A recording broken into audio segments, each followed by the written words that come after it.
del Ayuntamiento de Alcalá, y Elvira Velasco, que es diputada en el Congreso de los Diputados por Zamora. Blanca, ¿te presentas, por favor? Sí. Sí, por supuesto. Bueno, pues yo soy Blanca Ibarra, soy la concejala de Salud y Servicios Sociales del Ayuntamiento de Alcalá de Henares. Soy médico de profesión, soy licenciada en medicina.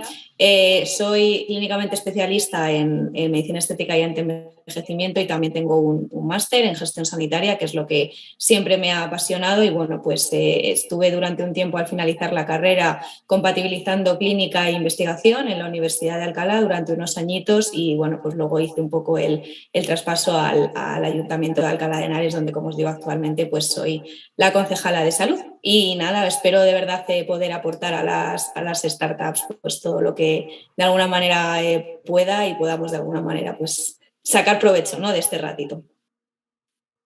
Muchísimas gracias. Muchísimas gracias, Blanca, por acompañarnos, por todo el trabajo que estáis desarrollando y por estar a disposición de la innovación y acercarla a la administración pública. Elvira, ¿te podrías presentar? Sí, muchísimas gracias. Bueno, muy buenas tardes. Mi nombre es Elvira Velasco Morillo, soy diputada nacional por Zamora y la portavoz del Grupo Parlamentario Popular en el Congreso de los Diputados de Sanidad, ¿no?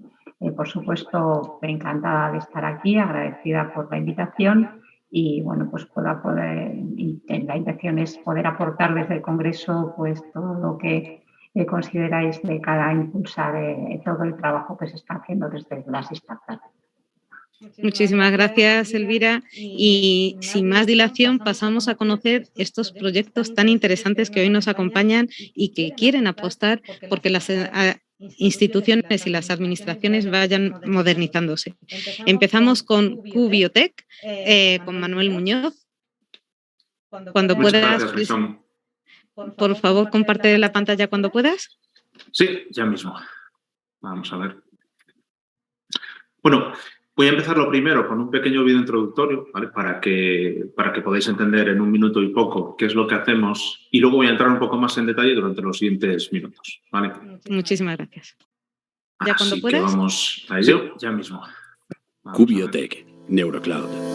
Bueno, voy a empezar Análisis lo primero asistido por con un pequeño inteligencia vídeo artificial de neuroimágenes. para que podáis entender en un Radiólogos, minuto y poco neurólogos qué y es lo que médicos hacemos, y nucleares luego voy a entrar un poco diagnostican más en más de detalle durante 70.000 los nuevos siguientes casos de minutos, enfermedades ¿vale? neurodegenerativas cada año. Así que vamos En a los ello. últimos 15, cada especialista ha pasado de analizar 500 imágenes por día a más de 5.000. El potente software de Neurocloud de QBiotech mejora el análisis de imágenes y facilita la detección y el seguimiento de enfermedades neurológicas de manera ágil. La extracción de biomarcadores de neuroimágenes es automática, autónoma, rápida y precisa. El sistema identifica y cuantifica zonas anormales y en cuestión de minutos se obtiene un informe personalizado. Neurocloud ahorra recursos y tiempo al automatizar las tareas repetitivas y reducir falsos negativos. Es un software robusto y compatible con todos los escáneres e instalaciones IT del mercado. Neurocloud de QBiotech no es solo una herramienta. Nuestro servicio de implantación y atención al cliente adapta el sistema a cada profesional para conseguir un rendimiento óptimo del software. Los sistemas sanitarios más reconocidos avalan nuestras soluciones. QBiotech. Bienvenidos a la neuroimagen aumentada. Vale, perfecto. Bueno, ahora imagino que ya tendréis una pequeña idea de qué es lo que hacemos. Ahora voy a compartir otra presentación, ¿vale? Para entrar un poco más en detalle. Bueno, lo primero que voy a hacer es presentar más a la empresa. Somos una startup que nació en Santiago de Compostela, en la Fundación de Investigación de Santiago de Compostela. Nacimos de un grupo de investigación, del de imagen molecular, de aquí de Santiago, con el objetivo de, un poco facilitar lo que contaba el vídeo, ¿no? Hasta ahora, la práctica habitual es que los médicos utilicen pues, su propia experiencia y capacidad visual para identificar anomalías en imágenes de cerebro. O incluso pueden llegar a utilizar algún software de investigación, ¿no? Muy complicado para el día a día. Y básicamente lo que se le pidió al grupo de investigación es que desarrollase algún tipo de software que permitiese facilitar todo esto, ¿no? Bueno, esto fue en 2014 y a fecha estamos ahora mismo en 18 hospitales de España y Portugal. bueno, justo este mes vamos a empezar también con las primeras colaboraciones en México y Brasil. Colaboramos muy de cerca con las sociedades médicas, con la de neurología, radiología, medicina nuclear. Damos formación, porque ahora os voy a explicar, ¿no?, que una de las primeras barreras que tenemos aquí es el conocimiento de este tipo de herramientas por parte de los profesionales. Y bueno, llegamos a fecha, ya no más de 6.000, sino más de 7.000 análisis realizados a fecha, todo bajo el auspicio del marcado CE, etc. Bueno, ¿cuál es el problema? El problema es que, lo que os decía, la práctica habitual suele derivar en algo como esto, ¿no? El médico tiene una imagen, por ejemplo, esta imagen de resonancia que tenemos del cerebro, y en base a su experiencia y su capacidad visual, pues puede decir algo así como que aprecia atrofia moderada del lóbulo temporal. Bueno, el problema de moderado es que no es lo mismo para ninguno de los que estamos aquí presentes, ni siquiera para el propio médico a lo largo del tiempo, ¿no? Y además moderado no es un dato matemático que podamos incorporar a modelos de predicción, ¿no? Ahora que se habla tanto de la inteligencia artificial, de la predicción, ¿no?, del combinar datos, necesitamos cuantificar esos datos. Bueno, esto las sociedades médicas recomiendan hacerlo con cuantificación de biomarcadores, es decir, de determinadas señales y cuantificarlas. Es decir, pasar de moderado, en este caso, ejemplo, a una reducción concreta respecto a una base de datos de controles sanos y con una evolución concreta. Estos datos, este 8,2, este 2,1, es lo mismo para cualquiera de los que estamos aquí presentes. Otra cosa es que luego el médico, evidentemente, va a ser la persona que se encargue de sacar lo mejor de estos datos, ¿no? Básicamente lo que hacemos aquí es normalizar la extracción de datos y facilitarla. Bueno, nosotros esto lo hacemos con NeuroCloud. NeuroCloud es la plataforma que permite, en distintas modalidades, porque estos son los primeros inconvenientes, ¿no? Modalidades de imagen médica, pues tenemos medicina nuclear, radiología. Lo primero que tenemos que disponer es que normalmente generan informes que van a un neurólogo, en este caso, ¿no?, o a un especialista. Bueno, lo que tenemos que facilitar es el que todo el mundo pueda trabajar en un entorno sencillo, de la misma manera, para compartir datos, con productos sanitarios clínicamente validados y que además se integren en los hospitales. Una de las barreras que también existe con este tipo de software es la integración. Podemos disponer de un software estupendo que nos dé un montón de información, pero el día a día del médico es complicado, ¿no? Y cada vez más, lo hemos vivido aparte hace poco, necesitamos dar agilidad y que los datos se obtengan de la manera más automática posible, ¿vale? ¿Con esto qué logramos? Bueno, pues cosas como, y os puedo dar muchas cifras, reducción de tiempos de evaluación hasta el 90%. Esto es un dato medido. La Sociedad de Radiología en España estima que se tarda unos 35 minutos en evaluar las imágenes del cerebro, ¿vale?, por parte de un especialista. Nosotros lo reducimos a 3 minutos. ¿Por qué lo hace el software? Realmente lo que hace el software es darte la información para que luego el médico pueda tomar una mejor información, ¿no?, una mejor decisión.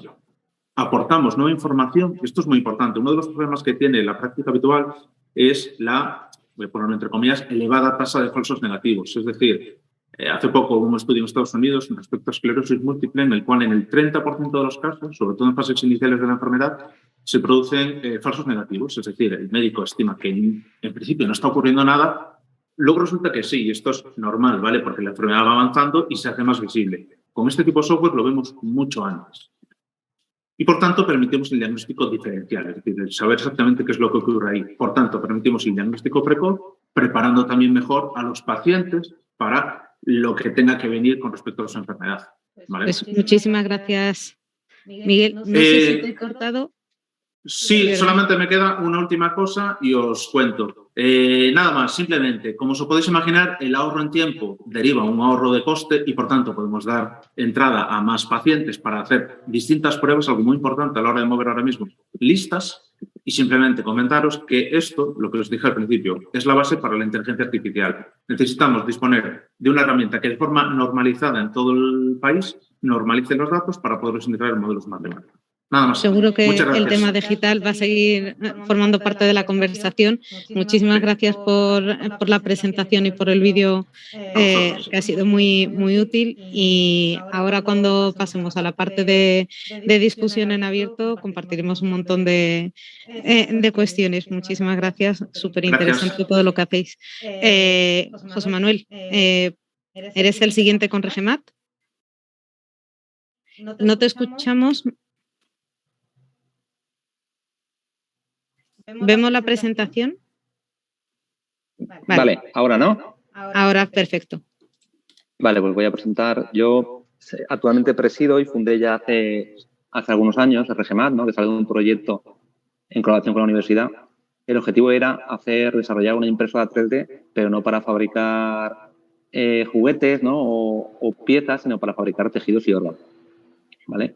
Empezamos desarrollando, yo venía de antes de trabajar y de hacer implantes impresos en 3D, pero en titanio, y un día pues conocí a un investigador de allí de la Universidad de Granada y me pidió que le desarrollara una impresora 3D, pero que fuera capaz de imprimir condrocitos, ¿no? Que es un tipo de célula que tenemos en el cartílago.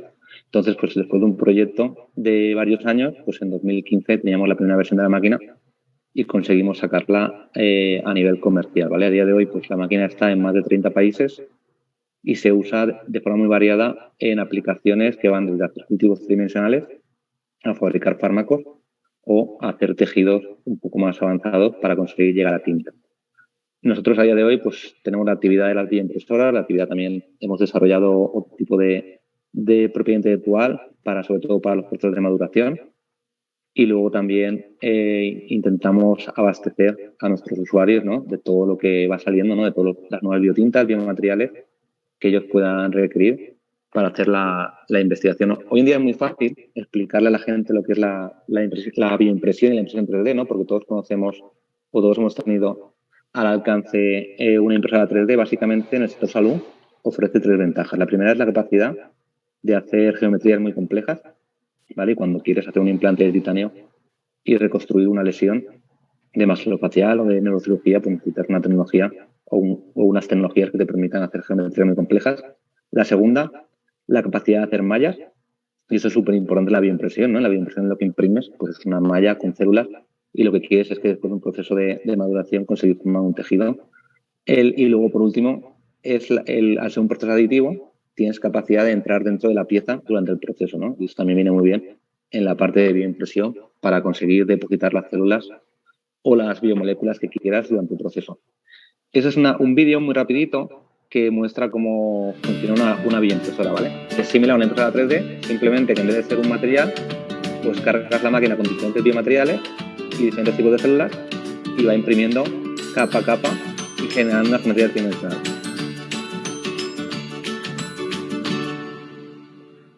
Entonces, dentro de esto, ¿vale? Nosotros, claro, al final, pues mucha gente lo podemos ver en prensa, ¿no? De a futuro haremos órganos, ¿no? Pues a día de hoy la verdad es que hay un montón de aplicaciones que no son tampoco la parte de órganos, ¿no? Puedes trabajar desde hacer dispositivos médicos biodegradables a hacer cultivos tridimensionales que te pueden servir también para hacer desarrollo de fármacos. Nosotros es una empresa muy intensiva en I+D+I, muy intensiva en propiedad intelectual y hemos generado un protocolo muy específico para hacer los tejidos. Entonces, a día de hoy, pues nos dedicamos a eso. Tenemos internamente también un laboratorio de cultivo celular y biofabricación, en el cual principalmente trabajamos la generación de cartílago y también la generación de piel. Y luego otra cosa que hemos hecho, un poco más actual, ha sido, como veíamos que gran parte de los usuarios lo que tenían es bastante problema en enfocar su proyecto, ¿no? Porque mucha gente entraba, la tecnología es bastante nueva, ¿no? Y tenían que poner a punto protocolos que estaban adaptados de investigación normal a investigación tridimensional. Pues hemos generado una base de datos. Nosotros le llamamos las recetas de los tejidos, el recetario de los tejidos, para que cada investigador pueda hacer ahí y pueda, al empezar a hacer su trabajo, acceder a la base de datos y no partir desde cero. Y básicamente a esto nos dedicamos. Tenemos también, yo tengo un proyecto de difusión, ¿no? Para intentar acercar a todo el mundo lo que es la bioingeniería y lo que es el cultivo celular, la bioimpresión, la impresión 3D en salud. Y nada, aquí muchas gracias por invitarnos y un placer compartir la tarde con vosotros. Pues muchísimas gracias, José Manuel. La verdad es que de proyecto a proyecto estamos viendo todo el esfuerzo que estáis poniendo por vuestra parte en que esta tecnología esté disponible. Y todos sabemos que el biotech es súper demandante, intensivo, tanto en capital como en talento, y aún así estáis allí persiguiendo que esto sea una realidad dentro de poco. Y con esto doy paso a BioHub, que hoy está con nosotros Teresa Diez. Así que, Teresa, cuando puedas compartir pantalla y así conocemos de cerca a BioHub.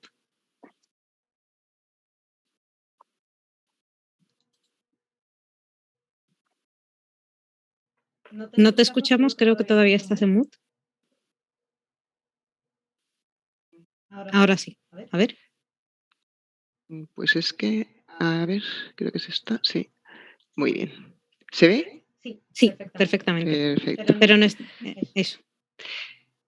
Bueno, hola, buenas tardes. Yo voy a intentar presentar el trabajo que hemos realizado en BioHope durante estos 7 años de hitos conseguidos y de muchos retos futuros. BioHope lo que ha creado es una plataforma tecnológica innovadora.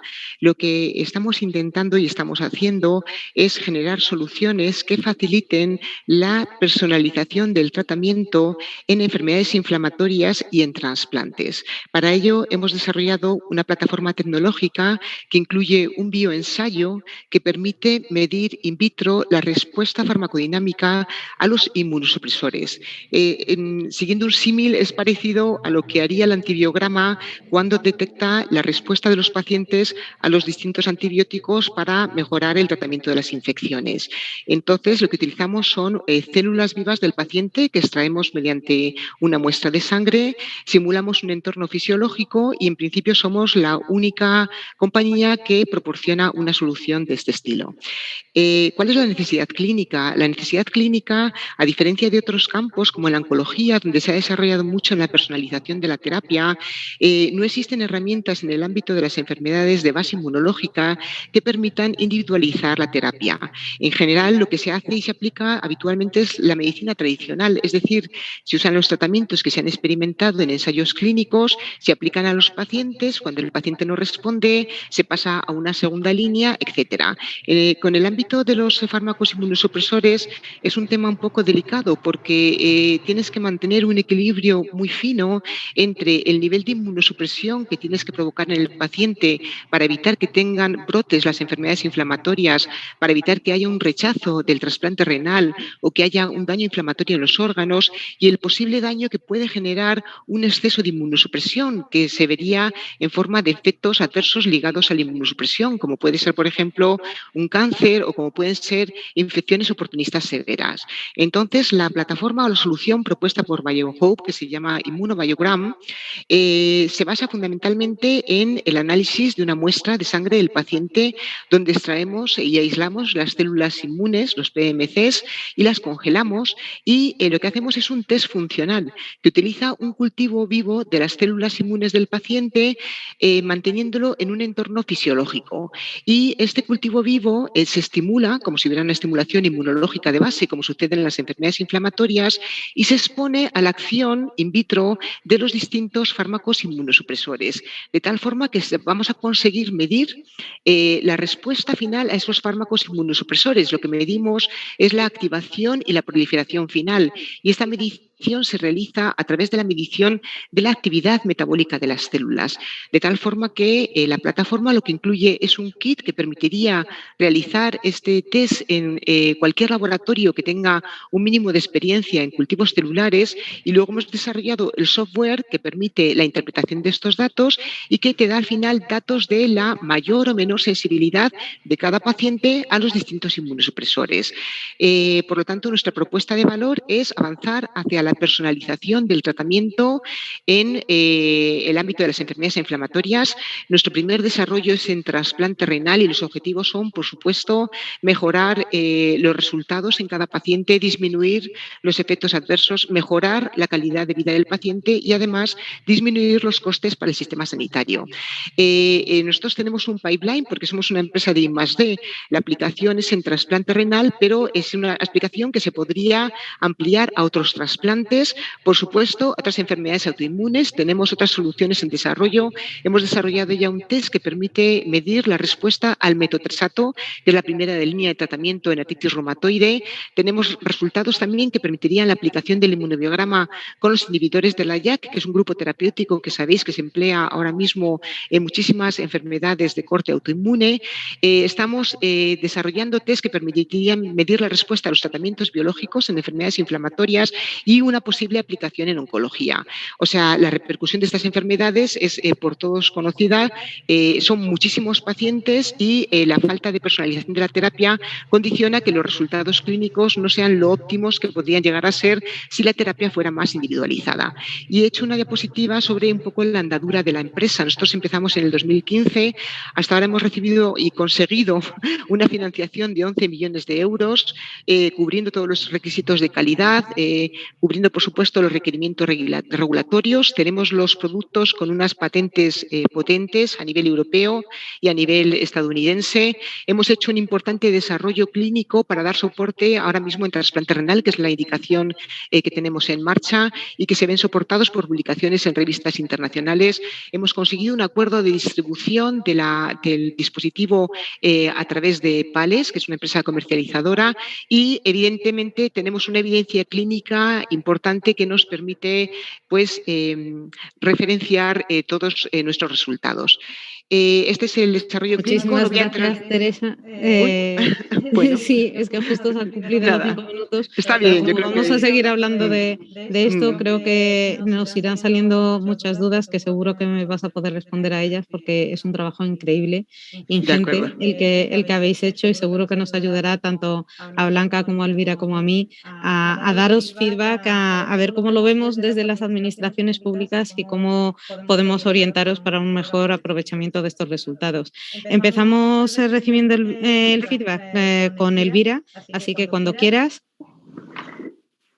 Bueno, pues muchas gracias, y la verdad es que no puedo más que, en primer lugar, felicitaros, ¿no?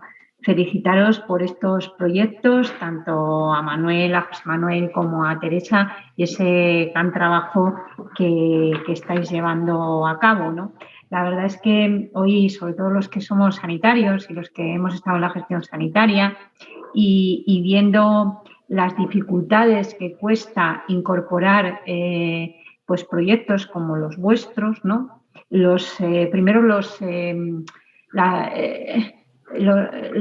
inconvenientes que hay para que se puedan incorporar, pues la verdad es que te da mucha rabia, ¿no?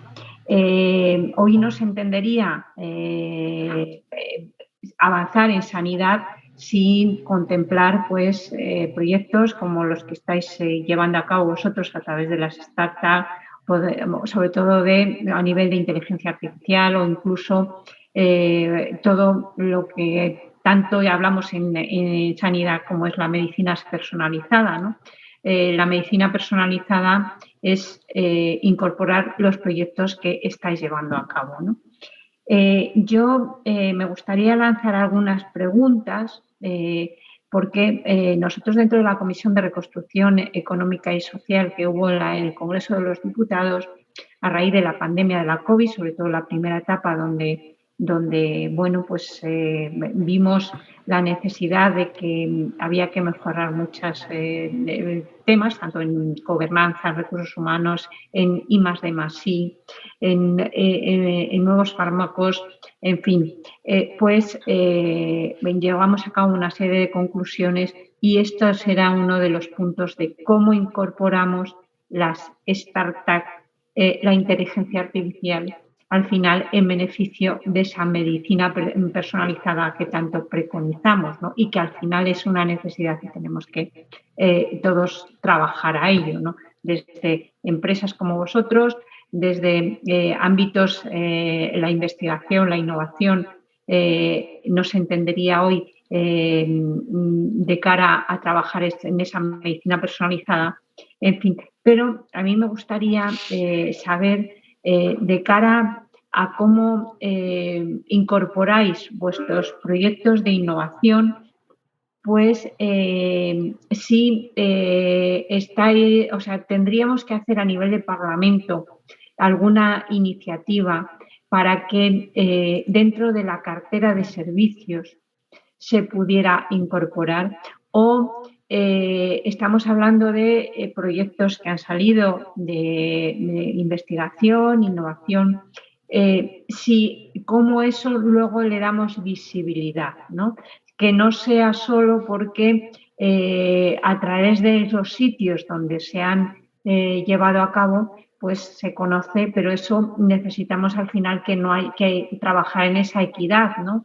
Y estamos hablando de que los pacientes pues tengan los mejores resultados, el mejor tratamiento en el menor tiempo posible y que desterremos pues proyectos que no aportan nada de valor, que es un poco la costumbre y que al final los profesionales sanitarios están demandando incorporarlo, pero las trabas administrativas o de autorizaciones por los diferentes organismos pues nos impiden esto implementarlo.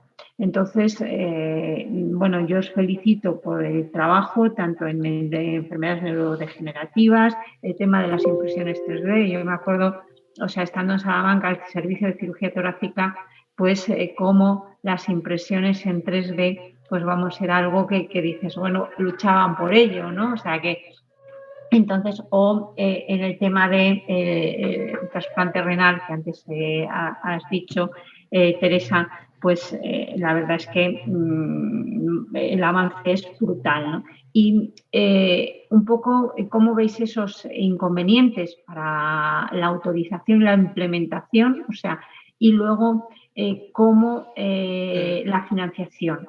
Porque es que una de las cuestiones que estamos demandando aquí es la escasa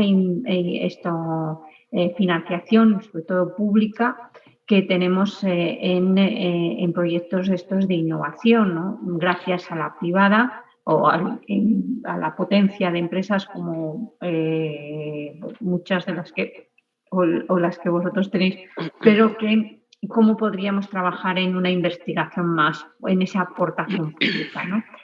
Yo felicitaros, la verdad, estos temas, pues ojalá dentro de las partidas de presupuestos que tenemos ahora, pues veamos ese apoyo y para que visibilizar y que al final no haya pacientes de primera ni pacientes de segunda, que lo que estamos viendo son unas inequidades independientemente de donde vivas terribles, ¿sabes?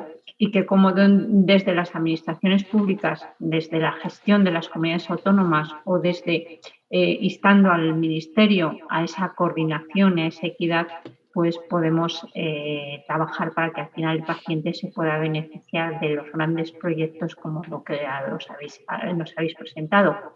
Es una necesidad, es imprescindible trabajar en ello porque al final estamos trabajando en esa medicina personalizada que todos deseamos para todos nosotros, ¿no? Entonces, felicitaros y bueno, pues yo lamentablemente tengo que salir, pero estoy convencida que me trasladaréis pues la contestación a las preguntas que planteo. Muchas gracias. Sin duda. Muchísimas gracias por acompañarnos en este rato, conocer a las startups y te trasladaremos lo que vaya surgiendo de conversación. Por supuesto, a vuestra disposición, a través del correo, teléfono, lo que queráis, ¿vale? Venga, perfecto, mil gracias. Que también a visitar el congreso. Seguro que sí, en algún momento. Que vaya todo muy bien. Muchísimas gracias. Pues como sabéis, estamos ahora mismo en tiempos de presupuestos, pero como siempre, y esto me permite recordar una vez más que en Startup Commission lo que queremos es iniciar esas conversaciones que sabemos que son necesarias, que sabemos que en muchos casos están ausentes, de cómo la innovación puede acercarse hacia la administración pública, pero también somos muy conscientes de que las oportunidades tienen que estar para todo el mundo. Entonces, hago este pequeño disclaimer.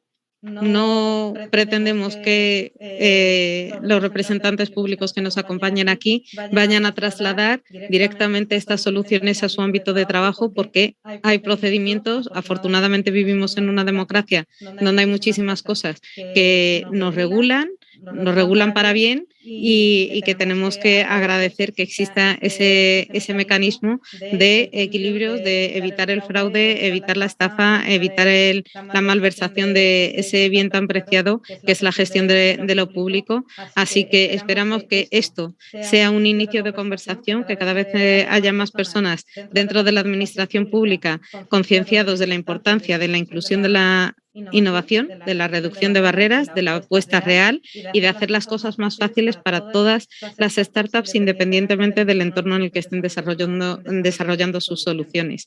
Dicho esto, y agradeciendo mucho a Elvira que haya hablado de temas tan importantes como los regulatorios o la financiación, doy paso a Blanca para que nos comparta sus impresiones sobre vuestras presentaciones. Mientras tanto, recuerdo, tanto en LinkedIn como en YouTube estamos pendientes de vuestras preguntas, de vuestras dudas, de vuestros comentarios para incorporarlos aquí al debate que vamos a tener en breve. Blanca. Pues muchas gracias. Bueno, yo lamento, la verdad es que me hubiese encantado también que Elvira tuviese un poquito más de tiempo. Entiendo obviamente la urgencia, porque efectivamente una cosa es común y es felicitaros a las tres, porque bueno, yo dentro un poco, ¿no?, de mi friquismo en este tema, como os he dicho al principio, me he apuntado ahí algunas cosillas que ahora os pregunto, más por curiosidad en este caso sanitaria y también un poco para que nos contéis, ¿no? Pero efectivamente, mirad, yo veo, por daros un poco algo que yo creo que es común. Uno de los grandes retos que yo creo que tenéis y que tenemos en este caso en las administraciones públicas es la cantidad de trabas que efectivamente os encontraréis para que cuando desarrolláis algo de este tipo, pues pueda llegar a un hospital. Y voy a decir un hospital público porque al final un centro privado, la realidad es que tiene mucha más libertad, vamos a decir, financiera, ¿no?, por el sistema que tiene, ¿no?, pero sobre todo a los hospitales públicos, que es al final donde está la mayor parte de la población, ¿no? Hablábamos de equidad, pues efectivamente para que estas soluciones punteras no generen desigualdad, donde tendrían que estar es en los hospitales públicos, ¿no?, para que todo el mundo pudiese acceder a ellas. ¿Dónde yo encuentro el problema? A mí sí que me gustaría ahora saber un poco los proyectos que ya tenéis en marcha, conocer cómo los habéis gestionado. Bajo mi experiencia, generalmente cuando un servicio, ¿no?, una jefatura de servicio de un área, de un hospital, cada uno un poco en las áreas que cada uno trabajáis, ¿no?, la parte más de reumatología, la parte más neurológica o bueno, en este caso cada uno de ellos, ¿no?, traumatología, en el caso de José Manuel incluso, ¿no?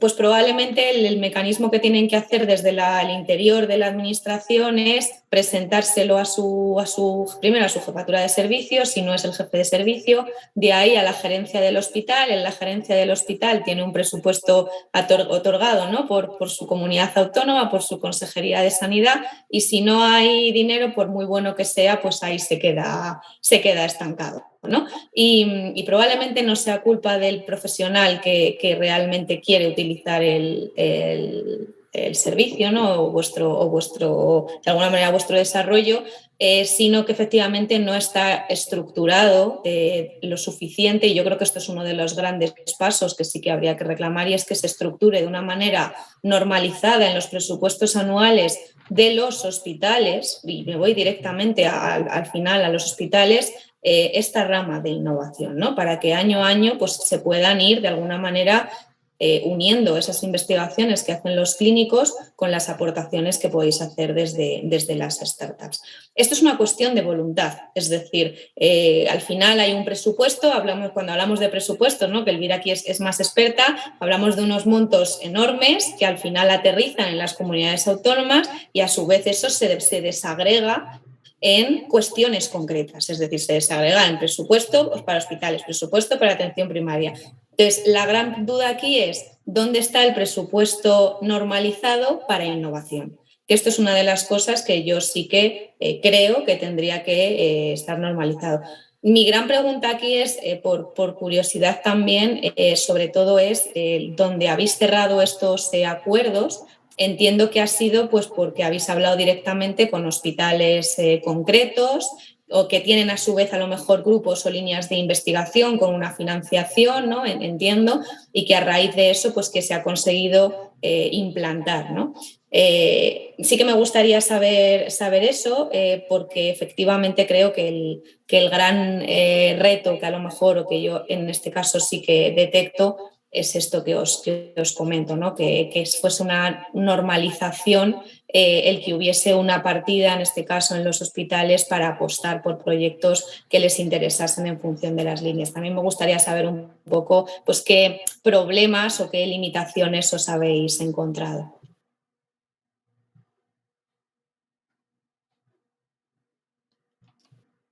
Aquí, como las preguntas creo que os afectan a todos, porque todos tenéis cosas que aportar, sentiros libres de intervenir. No sé si queréis aprovechar el mismo orden que teníamos en las presentaciones, empezando contigo, Manuel. Vale, perfecto. Bueno, pues un poco volviendo a lo que comentaba Elvira y lo que acaba de comentar Blanca, una de las, y Blanca acaba ahora de decirlo justo, creo que de las últimas frases, justo precisamente es el tema de la normalización o de la homogeneización, ¿no? Yo muchas veces digo que cuando, efectivamente, es muy difícil vender, ¿no? o integrar innovación en la sanidad, y ya no hablo de que tengamos 17 comunidades, sino diría que en cada hospital muchas veces nosotros nos estamos encontrando en una situación completamente diferente, ¿no? La estructura lógica es, o debería ser, la que acaba de comentar Blanca, ¿no? Es decir, pues petición por parte del jefe de servicio, gerente, etcétera. Pero luego la realidad, y nosotros en nuestro caso particular, aún encima que incorporamos un software que funciona en la nube, es decir, esto que, claro, muchas veces es como si fuese a entrar Satanás, ¿no? Por Internet. ¿No? Crea una barrera adicional y el problema es, evidentemente, hay que tener todas estas regulaciones, todo este nivel de seguridad, todo eso es súper importante y nosotros, evidentemente, estamos siempre con ello y para eso tenemos las certificaciones, pero lo que es necesario es homogeneizar la forma en la que las soluciones, por lo menos, se pueden aproximar a los centros. Nosotros nos hemos encontrado en muchos centros con los que lo primero que hacemos es, evidentemente, que el profesional pruebe nuestra solución, que lo primero que tiene que ser es útil para el médico, si no, ya no se sigue hablando. Y diría que casi en el 100% de los casos, bueno, voy a ir un poco más extremo, ¿no? En muchos de los casos dice, oye, me encanta, ¿qué hago para tenerlos?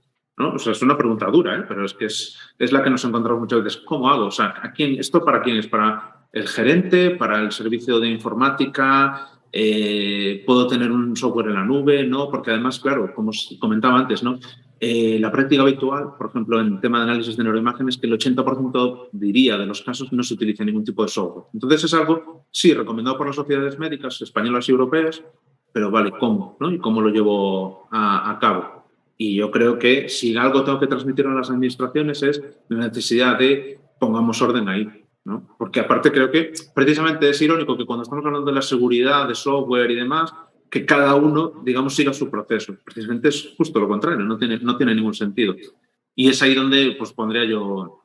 Luego ya, efectivamente, pues podrás escoger entre el NeuroCloud, entre el otro, efectivamente, pero que un poco la llegada sea la misma.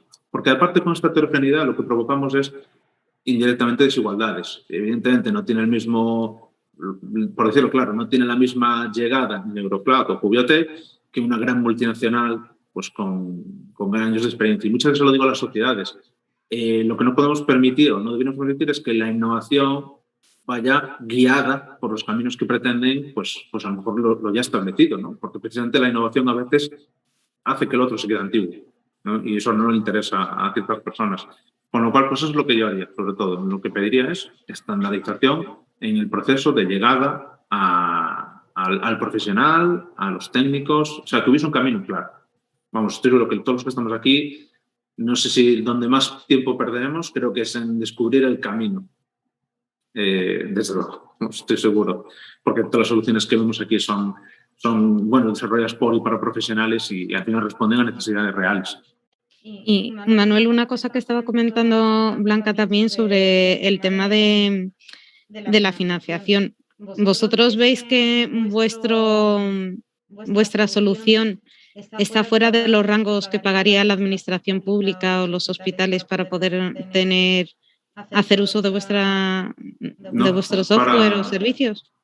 Para nada. Mira, te digo más. Por poner un ejemplo muy rápido. Una de las ventajas que provoca nuestro software es, digamos, en la práctica es como si mejorases la resolución de un escáner, ¿no? Digamos, consigues ver más con el mismo escáner. Claro, cambiar un escáner de resonancia o de PET, como bien sabéis aquí los que sois médicos además, pues estamos hablando de 1, 2, 3 millones de euros, ¿no? Claro, nuestro software está en contratos por debajo del menor, ¿no? Es decir, la diferencia es colosal. Ese no suele ser la barrera. La barrera suele ser muchas veces eso de a dónde va esa partida, quién se encarga de qué cosas. Bueno, es un poco el destinatario, ¿no? El camino. Pero no, el valor que va. Vamos, yo muchas veces digo de broma, cuando me reúno con algunos hospitales, sobre todo los más grandes, digo, aquí se gasta más en papel higiénico. Digo, que el software que estamos planteando aquí para mejorar la vida de los pacientes. Y además en el tema de neurología, pues por desgracia es un país que estamos envejeciendo y sabemos todos lo que va a pasar, ¿no? Con temas de enfermedades neurodegenerativas, con lo cual es algo, como muchas otras cosas, cambio climático, etcétera, con las que cuanto antes nos preparemos, esto es así. Pues te agradezco un montón que nos vayas poniendo cuáles son las tareas que tenemos pendientes a nivel de administración. Obviamente, ni Blanca ni yo vamos a hacer las que podamos resolverlo, pero podremos difundir la voz y compartirlo con nuestros compañeros para decirles, oigan ustedes, por aquí hay un problema que a lo mejor no sería tan difícil de resolver.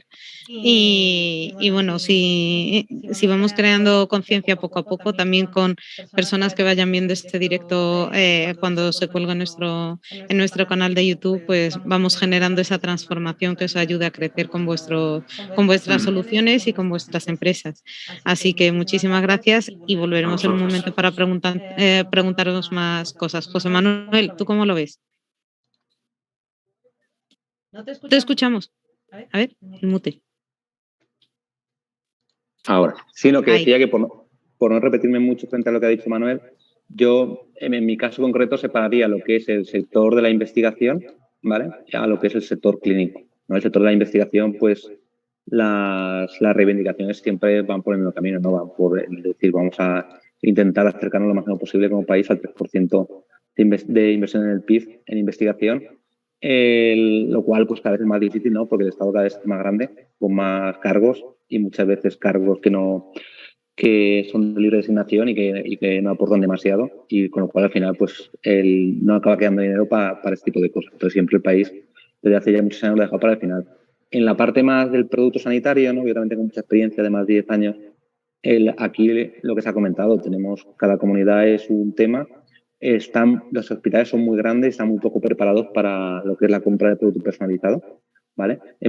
Ahora mismo ya y después ya de muchos años vemos hospitales que intentan integrar la tecnología, lo cual muchas veces no tiene demasiado sentido, ¿no?, porque es como si un hospital se montara una planta de fabricación de jeringuillas, ¿no?, de una inyectora de plástico. No tenía mucho sentido, pues se está haciendo ahora con la parte de impresión 3D, lo cual al final llega a que no hay escalabilidad, que un hospital, aunque sean grandes, ¿no?, pues no tiene una capacidad de producción como puede tener la empresa. Desde hace ya un montón de años se habla de la compra pública innovadora, lo cual pues es siempre la gran promesa. Esto es muy importante, ¿no?, porque al final si tú eres una empresa de aquí y no coges cierto tamaño a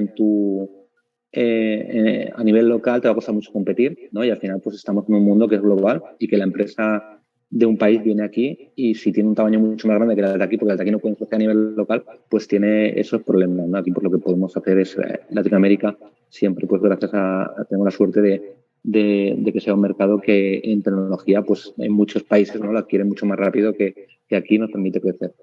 Y básicamente eso, al final son 4 o 5 cosas que son las de siempre. Hay poco dinero para innovación, depende mucho de personas que a lo mejor no tienen, su interés no es tanto o sea, están muy focalizadas algunas decisiones y otras son muy difíciles de tomar, ¿no?, más globales, y muchas veces la tecnología, la implantación es muy a nivel global, ¿no?, se tiene que tomar a nivel país.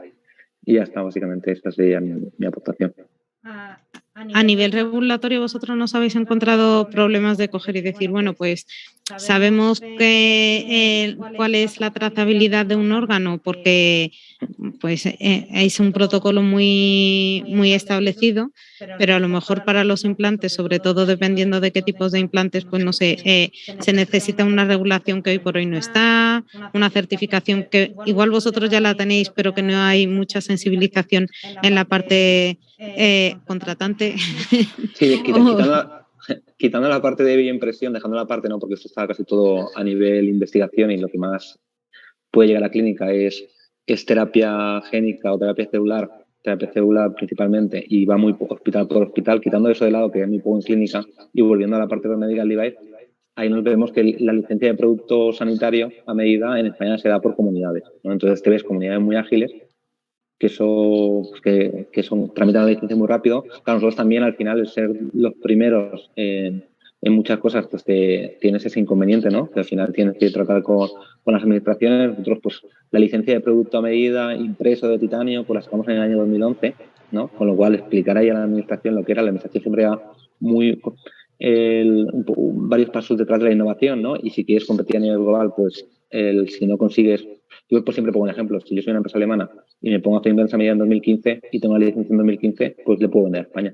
Si soy una empresa española, me pongo a hacerlo en 2011 y hasta el 2015 no tengo la licencia, pues yo no me podré ir a vender a Alemania, y luego al final somos clientes de tecnología, ¿no? Y la acabamos pagando a veces con unos costes que no serían iguales si fuéramos desarrolladores.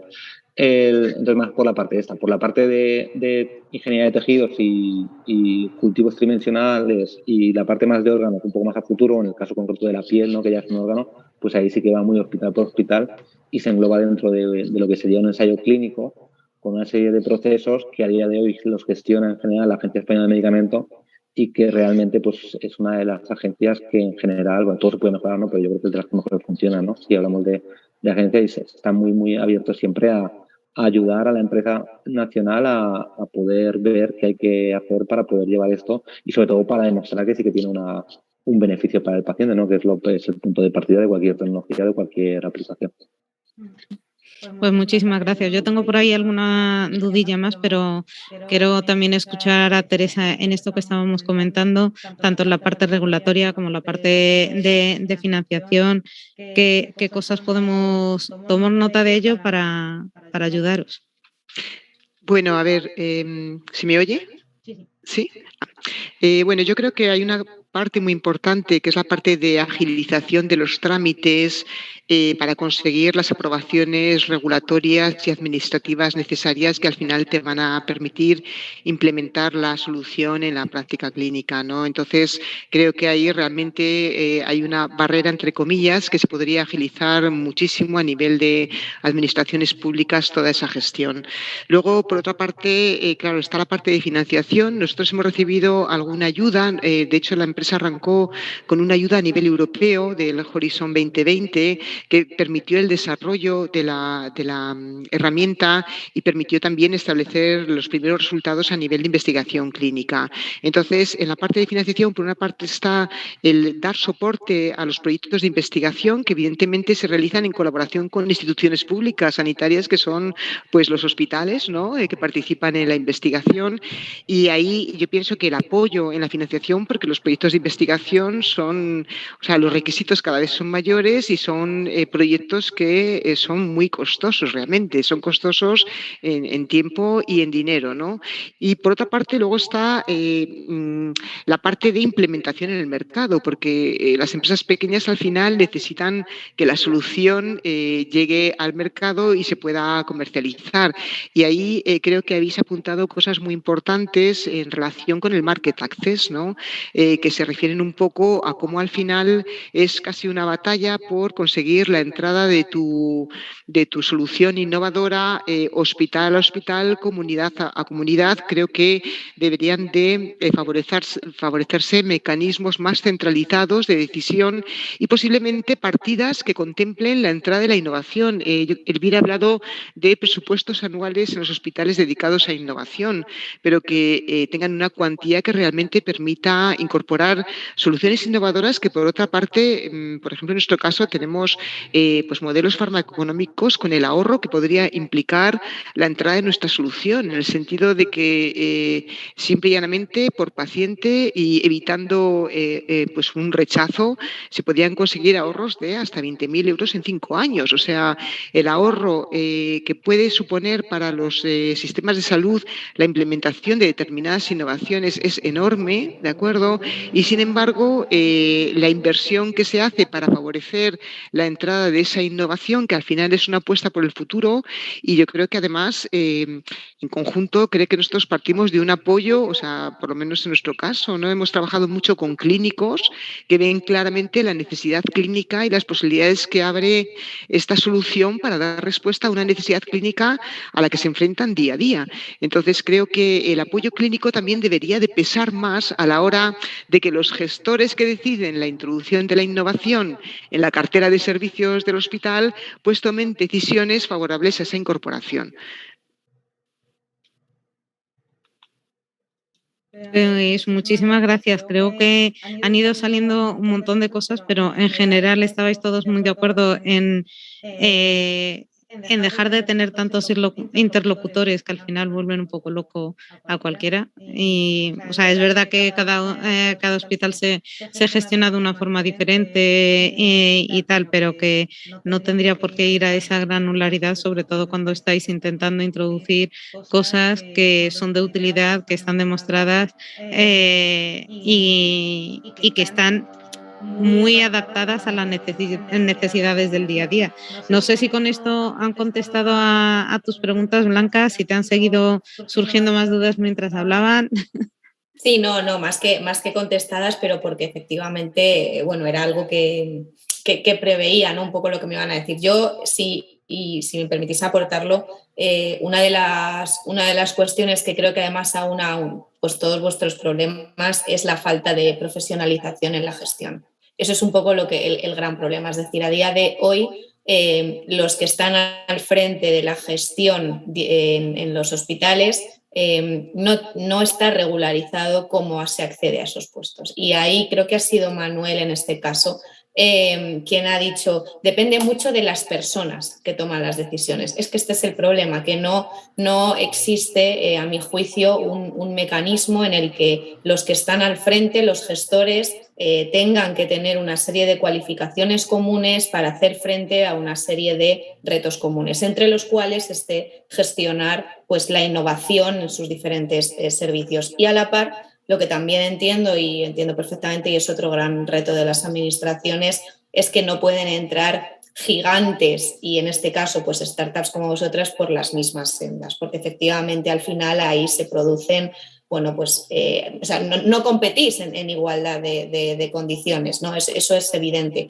Y probablemente pues haya muchas situaciones en las que los productos de los más pequeños, ¿no? Por decirlo de alguna manera, pues sean más novedosos, tengan mejores resultados, ¿no? Pero al no contar con esos medios, con esa capacidad de marketing masivo, con esa capacidad de contactos, ¿no? De personas, volvemos a lo mismo, ¿no? De contactos con personas en lugar de procesos, bueno, pues ahí efectivamente el sistema sanitario en general tiene mucho que hacer. Y yo creo que ahí donde realmente decíais en las presentaciones que tenéis contacto con las sociedades científicas. Mirad, yo si os puedo dar alguna recomendación, por intentar cerrar, voy a intentar daros 2 recomendaciones por intentar aportar.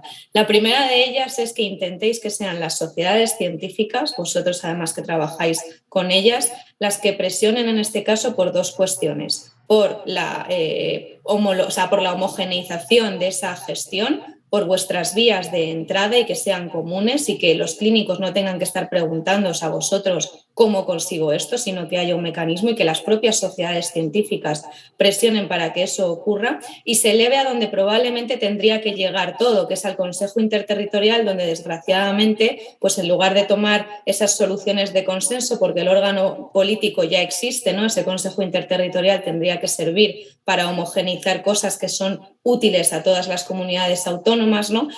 Pues que en lugar de estar debatiendo sobre si me parece bien una cosa, me parece peor otra, en función de lo que me apetece, pues que realmente en ese órgano es donde se consensuasen estas grandes decisiones que a vosotros os facilitasen. Creo que tenéis ahí que, de alguna manera, intentar que las sociedades que tienen también una presión, un empuje, os ayuden, ¿no? Os aporten. Y ya de una manera un poquito menos clínica, yo sí que quiero, de alguna manera, invitaros a que os pongáis en contacto con alguno de mis compañeros que también que ha venido por aquí alguna vez, mi compañero concejal de innovación, e invitaros a la Mobile Week del próximo año. Nosotros aquí en Alcalá de Henares tenemos un evento satélite del Mobile. Ahora la de este año está siendo, bueno, va a ser ahora la próxima, dentro de un par de semanas, en octubre, y tenemos secciones específicas de salud, de sanidad. Colabora además la universidad y creo que viene muchísima gente. El año pasado, que fue la primera edición, vinieron pues más de 20.000 personas de todos los sectores. Este año, además, sin restricciones, esperamos que sea mucho mayor. Así que si de alguna manera, en la parte también que a mí de alguna manera me compete, pues invitaros a que os pongáis en contacto con nosotros, con los organizadores de la Mobile Week de Alcalá, y sería un placer pues teneros allí, sobre todo ya no tanto por el ámbito local, ¿no?, que nos trasciende, pero para que también sea otro portal, ¿no?, de oportunidades que os pueda poner en contacto con investigadores y con perfiles que de alguna manera puedan también valorar vuestros proyectos, ¿no? Y nada más, que ya he hablado demasiado. Muchas gracias. No, muchísimas gracias por las aportaciones, Blanca. Yo creo que tomamos nota, o sea, tanto yo y entiendo que todos lo hacemos, sobre las siguientes acciones para hacer de esto una realidad. O sea, hay una cosa que también es cierta, que hay mucho camino por recorrer a nivel regulatorio con el tema de los datos y el tema de la ciberseguridad, o sea, la gestión de los datos públicos cuando se están hablando de plataformas que te resuelven una cosa, pero para resolverla tienen que almacenar los datos en algún sitio, anonimizarlos, y todo eso o sea, yo sé que las empresas están trabajando en ello por la cuenta que les trae, porque evidentemente su negocio no son los datos de las personas, es poder dar solución a esas imágenes médicas que nos estaba comentando en el campo de la neurociencia, pero podía ser en cualquier otro campo que estamos igual, ¿no?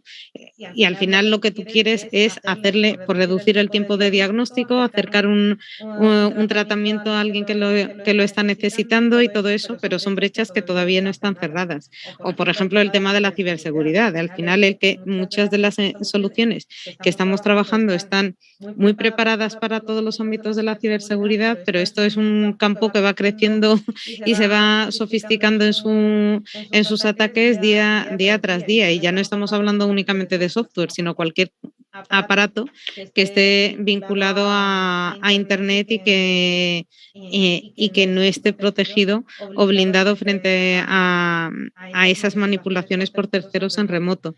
Y creo que allí, si no me equivoco, también la Unión Europea está haciendo un trabajo de desarrollar una normativa común para todo el mundo que puedan utilizar este tipo de soluciones.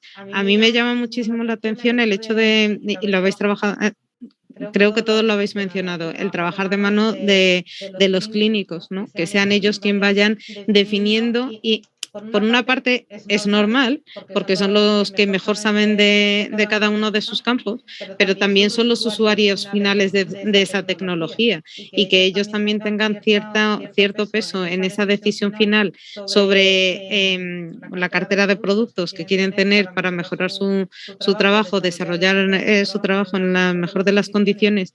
Creo que es una cosa muy importante. De hecho, nos ha salido una pregunta por YouTube de qué opinan los profesionales sobre estas soluciones, a la que yo le voy a añadir otra, que es qué piensan los pacientes sobre estas soluciones.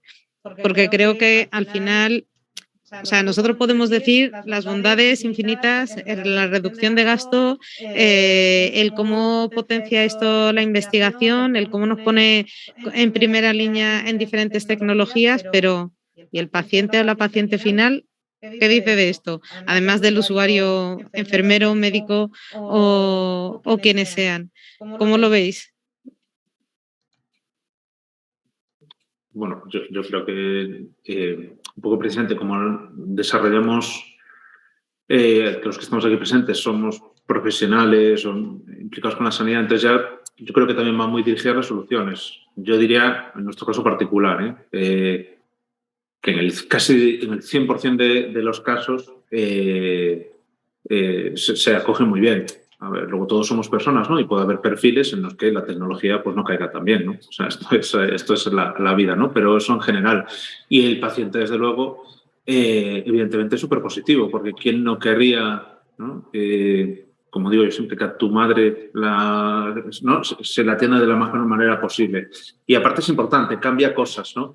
Os hablaba antes, por ejemplo, del tema de neurodegenerativo. Nosotros, algunas de las enfermedades que analizamos no tienen cura actualmente. Alzheimer, ¿no? Por ejemplo.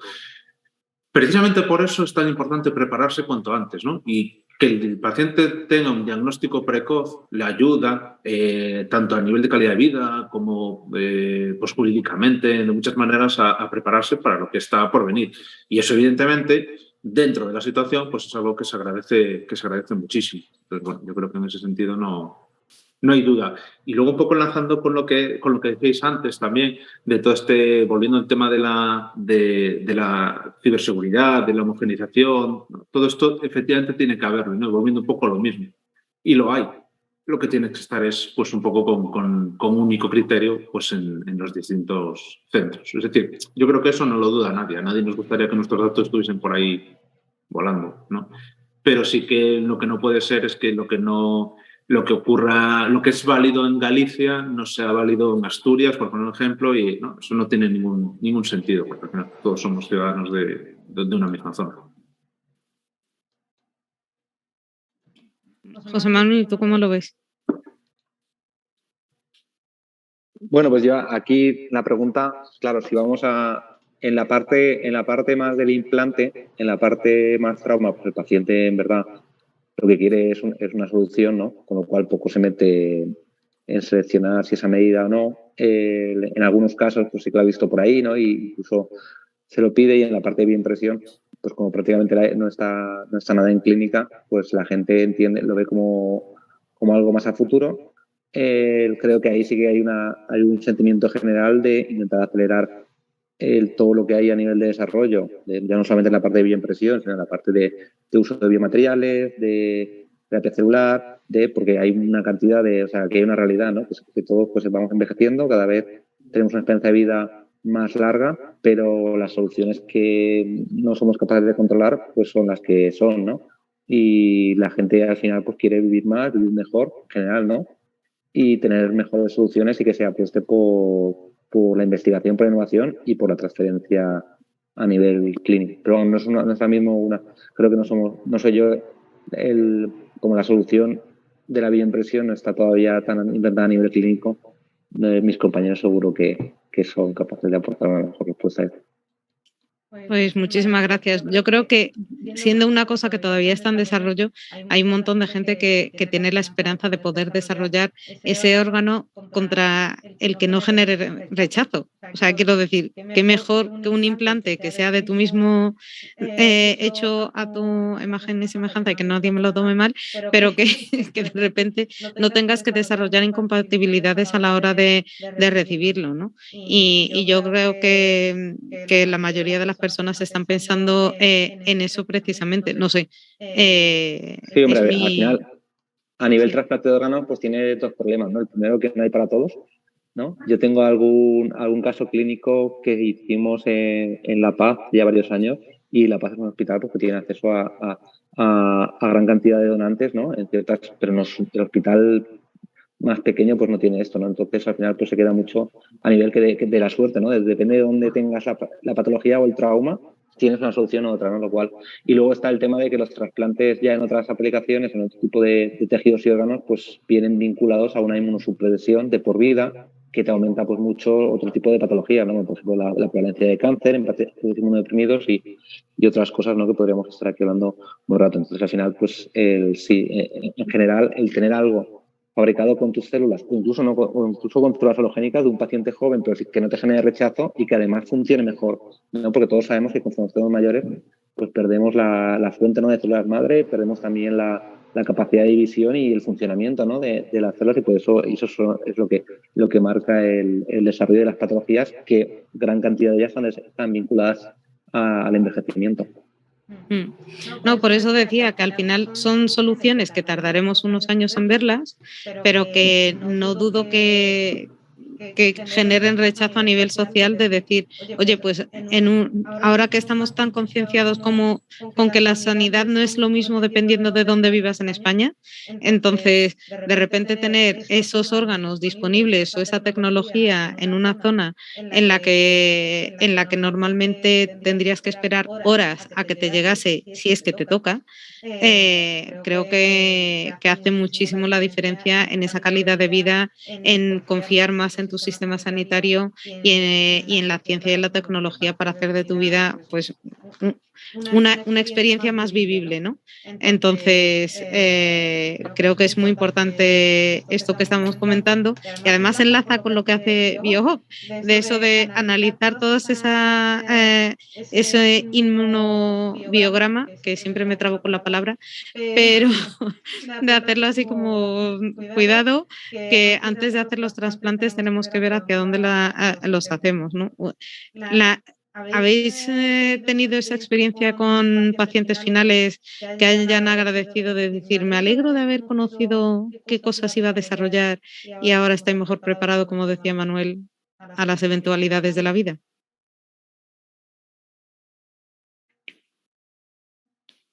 No te escuchamos. A ver.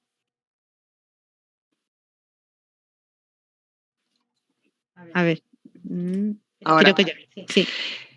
Bueno, a ver, yo quería comentar, porque me parece fundamental nuestra decisión, lógicamente nuestra plataforma está destinada a los médicos, que al final son los que deciden el tratamiento que ponen a los pacientes, ajustándolo al perfil del paciente, a su historial clínico, a sus efectos secundarios, etcétera, ¿no? Entonces, nuestro cliente final es el médico, pero evidentemente de forma indirecta cualquier mejora en el manejo, en las decisiones, o sea, cualquier mejora en las decisiones clínicas que toma el médico va a repercutir en el paciente. Y en el caso del trasplante, el impacto es enorme. O sea, un trasplante cambia la calidad de vida de la persona, a veces le permite incluso trabajar. Hay trasplantes que duran 20 y 30 años y suponen un antes y un después para la persona, y el rechazo de un trasplante es un evento pues muy traumático en la vida del paciente, que a veces se vuelven a retrasplantar, pero que entran en una situación en la que hay pocos donantes para muchos pacientes que necesitan un trasplante, con lo cual también estamos pues facilitando que más trasplantes lleguen a pacientes que no disponen de ese trasplante, ¿no?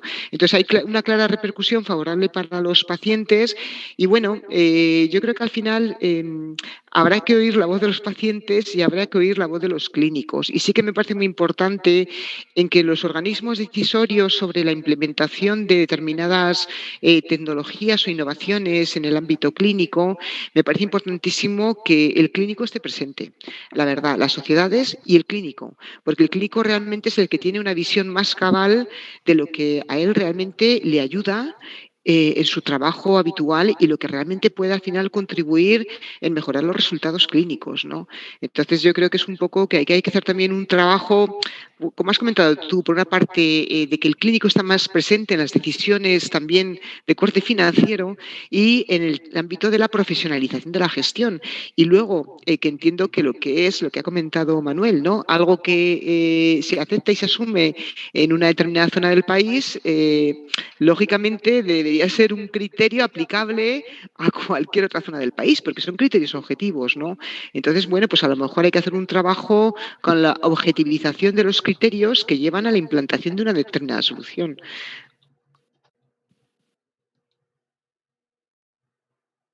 Pues sí, o sea, fijaros una cosa, que cuando estamos hablando, al final estamos incidiendo no sobre enfermedades que están ocurriendo, sobre todas las soluciones que estamos viendo hoy. No estamos hablando de alguien que ya está enfermo que lo vamos a tratar, o a lo mejor sí, pero mayormente en cómo mejorar la calidad de vida ya estamos en la siguiente fase de la medicina, de cómo hacemos de la tecnología como una palanca de mejora de la calidad de vida de las personas, ¿no?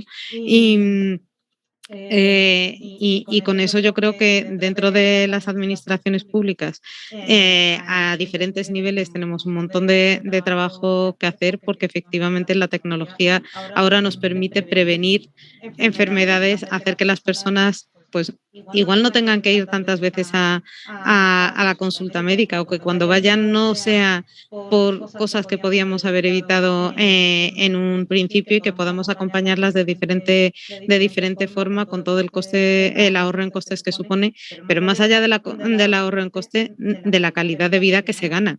Y de tener a tus seres queridos cerca, de poder tener unos proyectos de vida como más ambiciosos o más acordes, sin tantas limitaciones, lo cual es una cosa fantástica. Y yo espero que las personas que nos estén escuchando vayan tomando conciencia de eso, y que sobre todo sigan apostando porque nos acercamos a ese 3% de inversión de PIB que estaba comentando José Manuel, tan necesaria, pero sobre todo que una vez invertidos esos dineros, y que están muy bien invertidos, que al final podamos hacer uso de ellos como ciudadanos, porque es de lo que va la historia. O sea, si al final no vemos los beneficios, algo estamos haciendo mal, ¿no? Pero dicho esto, a mí me gustaría agradeceros muchísimo todo el trabajo que habéis hecho hasta ahora, porque tanto en la parte política como en la parte privada, empresarial, de emprendimiento, habéis demostrado que hay una necesidad, que hay un mercado, lo estáis rascando, lo estáis peleando, y espero que poco a poco podamos seguir avanzando en esa línea. No sé si queríais concluir con algunas palabras antes de terminar el directo. Micrófono abierto, por cierto. No, yo simplemente quiero agradecer pues eso, esta iniciativa, que la verdad es que está muy bien, es diferente, ¿no? Muchas veces creo que todos participamos aquí de pitch que van muy técnicos sobre resolución, etcétera, que aportamos y todo esto, y hay poca discusión sobre, o pública por lo menos, privada, muchísimo, sobre todo este asunto de cómo llegamos a los sitios y vale, ok, tenemos esto, ¿cómo lo hacemos real? ¿No? O sea que, bueno, la verdad es que es más que necesario. O sea que gracias por ello, vamos.